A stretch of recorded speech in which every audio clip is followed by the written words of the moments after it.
ان الذی فرض علیک القرآن لرادک الی معاد۔ جس رب نے قرآن دیا ہے، جس رب نے آپ کو قرآن دیا ہے، وہ رب وعدہ کرتا ہے کہ آپ کو مکہ بھی دے گا۔ باقی کسی چیز کو نہیں ذکر فرمایا۔ بہت بڑی نعمت ہے معراج، بہت عظمت والی چیز ہے شفاعت کبریٰ، بہت عظمت والی چیز ہے مقام محمود، بہت عظمت والی چیز ہے آپ کے دین کا غالب ہونا، بڑی بڑی چیزیں ہیں۔ کسی چیز کو اللہ ذکر نہیں فرماتے۔ کیا فرماتے ہیں؟ جس اللہ نے قرآن دیا ہے وہ اللہ آپ کو مکہ بھی دیں گے۔ کیا بتانا چاہتے ہیں اللہ پاک؟ بس یہ ہے آج کے بیان کا خلاصہ۔ کیا بتانا چاہتے ہیں اللہ پاک؟ اللہ پاک یہ بتانا چاہتے ہیں کہ اے محمد صلی اللہ علیہ وسلم، صرف آپ کے ساتھ نہیں، قیامت تک آنے والے ہر انسان کے ساتھ یہ وعدہ ہے کہ جو قرآن پر چلے گا ہم اس کو سب کچھ دے دیں گے، جو وہ چاہے گا دے دیں گے۔ ناممکنات اس کو دے دیں گے، عزت اس کو دیں گے، غلبہ اس کو دیں گے، حکومت اس کو دیں گے، سب کچھ اس کو دیں گے۔ اسی مکہ جس سے آپ چھپ کر نکلے ہیں اس پر فاتحانہ داخل ہوئے ہیں، شاہانہ انداز سے داخل ہوئے ہیں، اس اعلان کے ساتھ داخل ہوئے ہیں کہ آج مکہ کی حکومت میرے پاس ہے، میں جس کو چاہوں دے سکتا ہوں، بیت اللہ کی چابی میرے پاس ہے۔ اور پوچھا ہے مکے والوں سے، بتاؤ تمہارے ساتھ کیا کروں؟ جی آپ سخی آدمی ہیں، آپ بڑے شریف ہیں۔ فرمایا وہی کروں گا جو میرے بھائی یوسف علیہ السلام نے اپنے بھائیوں کے ساتھ کیا تھا، سب کو معاف کیا۔ جس رب نے قرآن دیا ہے وہ اللہ آپ کو مکہ دیں گے۔ اللہ بتانا چاہتے ہیں کہ قرآن ایسی عظمت والی کتاب ہے کہ جو بھی اس کو سامنے رکھ کر زندگی گزارے گا وہ یہ نہ سمجھے کہ ہم اس کو بھول جائیں گے، ہم اس سے غافل ہو جائیں گے، ہم اس کو دنیا کے اندر ایسی بے آسرا چھوڑ دیں گے۔ نہیں، اگر کوئی بندہ صاحب قرآن ہے اللہ اس کو عزت کے ساتھ دنیا میں باقی رکھتے ہیں، خواہ اس کے پاس کوڑی نہ ہو، پھوٹی کوڑی نہ ہو، ایک مکان ایک کمرہ اس کے پاس رہنے کے لیے نہ ہو، پہننے کے لیے پھٹے پرانے کپڑے بھی اس کے پاس نہ ہو، پھر بھی وہ بندہ عزت اور احترام کے ساتھ رہتا ہے جو صاحب قرآن ہے۔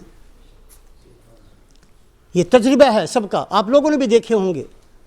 بڑے بڑے غریب لوگ ہیں، قرآن ایسا پڑھتے ہیں، قرآن کے حافظ ہیں، اللہ ان کو عزت دیتے ہیں، احترام کے ساتھ رہتے ہیں، اور ان کی عزت اور احترام کا اس دن سب کو پتہ چلے گا جب اللہ پاک اس کے ماں باپ کے سر کے اوپر بھی تاج رکھ دیں گے، اور اس کو کہا جائے گا کہ پڑھ اور چڑھتا جا، پڑھتا جا، چڑھتا جا۔ تیرا مقام وہ ہے جہاں قرآن ختم ہو، جہاں قرآن کی آیتیں ختم ہو، وہاں اللہ تجھے جنت دیں گے، چھوٹی جنت نہیں ملے گی۔ اس لیے کہ دنیا کے اندر جتنے محلات اور مکانات ہیں وہ کیسے بنائے گئے ہیں؟ سطح زمین پر، ایسے۔ جھونپڑی بھی اسی زمین پر ہے، پارلیمنٹ بھی اسی زمین پر ہے۔ یعنی کہ پارلیمنٹ کوئی 20 فٹ اوپر جا کے بناتے ہیں، ایسا نہیں ہے، زمین پر ہی ہے۔ بادشاہ کا محل بھی زمین پر، فقیر کی کٹیا بھی زمین پر، کسی کرائے پر رہنے والے کا گھر بھی زمین پر، بہت بڑے مکانوں کے مالک کے مکان بھی زمین پر، سب کچھ زمین پر۔ جنت ایسی نہیں ہے، جنت درجات ہیں۔ ایک جنت یہ ہے، دوسری جنت اس سے بہت اونچی ہے، ایسے پھیلے ہوئے ایک ہی سطح پر نہیں ہے، اونچائی کی سطح پر ہے۔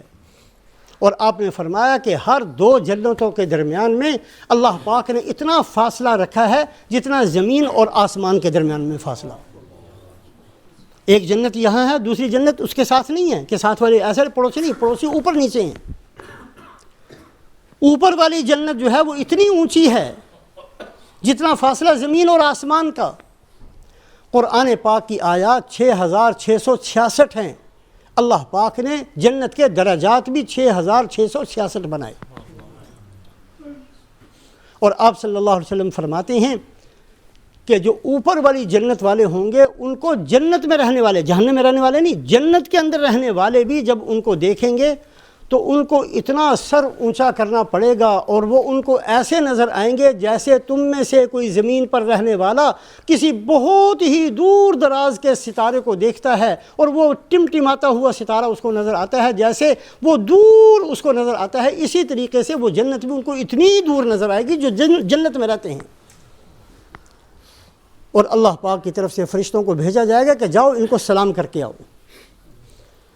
ان الذی فرض علیک القرآن لرادک الی معاد۔ بار بار اس آیت شریفہ کو سامنے رکھا جائے۔ اس موقع پر جب کہ اللہ کے نبی صلی اللہ علیہ وسلم بہت افسردہ تھے، مکہ یاد آ رہا تھا، مکہ کا چھوڑنا بہت ناگوار تھا، اللہ نے کسی اور صفت کو نہیں کہا کہ آپ کو ہم نے معراج کرایا وہ واپس کریں گے، ایسا نہیں فرمایا۔ جس رب نے قرآن دیا ہے وہ رب آپ کو مکہ بھی دے گا۔ جس کو اللہ قرآن دیتے ہیں اللہ اس کو سب کچھ دیتے ہیں۔ اسی لیے فرمایا کہ جس حافظ قرآن نے، حدیث پاک ہے، اگر کسی حافظ قرآن نے کسی بھی بڑی سی بڑی نعمت والے کو دیکھ کر یہ کہا کہ اس کو بہت بڑی نعمت ملی ہے، اس نے اس نعمت کی بے قدری کی جو اللہ نے اس کو دی ہے، اس لیے کہ قرآن سے بڑی نعمت ہے ہی کوئی نہیں۔ ہر حافظ قرآن کے لیے ضروری ہے کہ وہ دل میں یہ سمجھے کہ میرے پاس جو نعمت ہے وہ کسی کے پاس نہیں ہے۔ ایسی بڑی نعمت اللہ نے مجھے دی ہے جو کسی مالدار کے پاس نہیں، کسی حکمران کے پاس نہیں، کسی تخت پر بیٹھنے والے کے پاس نہیں، کسی محل میں رہنے والے کے پاس نہیں۔ اللہ نے اپنے فضل سے میرے اندر وہ نعمت رکھی ہے کہ میرے سینے کے اندر وہ کلام رکھ دیا جو اللہ نے خود جس کی تلاوت کی، کوئی چھوٹی سی بات نہیں ہے۔ تو قرآن پاک کا مل جانا، قرآن پاک کا مل جانا، شاید آج ہم اس کو نہ سمجھ سکیں، اس کی قدر و قیمت شاید آج ہمارے سامنے نہ ہو، پڑھنے والوں کے سامنے نہ ہو، ہمارے سامنے نہ ہو۔ اتنی بڑی نعمت ہے، اتنی بڑی نعمت ہے، آنکھ بند ہوئی تو نظر آنا شروع ہو جائے گا۔ مرنے والے کی ہم کہتے ہیں آنکھ بند ہوئی، اصل میں آنکھ بند نہیں ہوتی، آنکھ کھلتی ہے اس دن۔ ہمیں لگتا ہے کہ اس کی آنکھ بند ہو گئی، ہم اس کی آنکھ کو بند کر کے اس کو قبر میں چھوڑ کر آتے ہیں، حقیقتاً اس کی آنکھ کھل جاتی ہے۔ جو چیزیں اللہ نے مخفی رکھی ہیں سامنے آ جاتی ہیں، فرشتے کبھی کسی نے نہیں دیکھے ہوتے اس دن وہ دیکھ لیتا ہے۔ جنت کبھی کسی نے نہیں دیکھی ہوتی اس کو وہ اللہ دکھا دیتے ہیں۔ جہنم کبھی کسی نے نہیں دیکھی ہوتی اللہ اس کو دکھا دیتے ہیں۔ مرنے والے کی آنکھ بند نہیں ہوتی، مرنے والے کی آنکھ کھلتی ہے اس دن۔ جس دن ہماری آنکھ کھلے گی یعنی ہماری موت کا وقت آئے گا، اس دن ہمیں پتہ چلے گا کہ صاحب قرآن کی عظمت کیا ہے، صاحب قرآن اللہ کے ہاں کتنا مقرب ہے۔ اللہ فرماتے ہیں، اللہ حدیث قدسی ہے کہ جیسے دنیا کے اندر ہر آدمی کا رشتہ دار ہوتا ہے، اس کا اہل ہوتا ہے، اللہ کے اہل وہ سمجھے جاتے ہیں جو صاحب قرآن ہیں، جو قرآن والے ہیں۔ اللہ ان کو اپنے اقارب کی طرح، اپنے رشتہ داروں کی طرح اللہ سمجھتے ہیں۔ اللہ پاک ہیں ان چیزوں سے، اللہ کی نہ اولاد ہے، نہ ماں ہے، نہ باپ، رشتہ داری نہیں ہے، لیکن اللہ پاک سمجھانے کے لیے کہ جیسے ہر بندے کے اہل ہوتے ہیں، قرآن پاک والے اللہ کے اہل ہیں۔ اللہ پاک اس نعمت کی قدر کی توفیق نصیب فرمائے۔ جو بچے پڑھتے ہیں وہ اور زیادہ محنت کریں، عمل کی نیت سے کریں کہ ہم نے عمل بھی کرنا ہے، ہم نے یاد کیا ہے، یاد رکھنا بھی ہے، اس کو یاد رکھ کے سینے میں محفوظ کرنا ہے، اس کو لے کر ساتھ جانا ہے، اور قرآن پاک کا ادب کرتے ہوئے جو ایسی چیزیں ہیں جن کو اللہ کے قرآن نے حرام کیا ہے ان سے بچنا ہے، ان کے قریب نہیں جانا۔ قرآن پاک کا حق یہ ہے کہ قرآن پاک کو سامنے رکھ کر زندگی گزاری جائے۔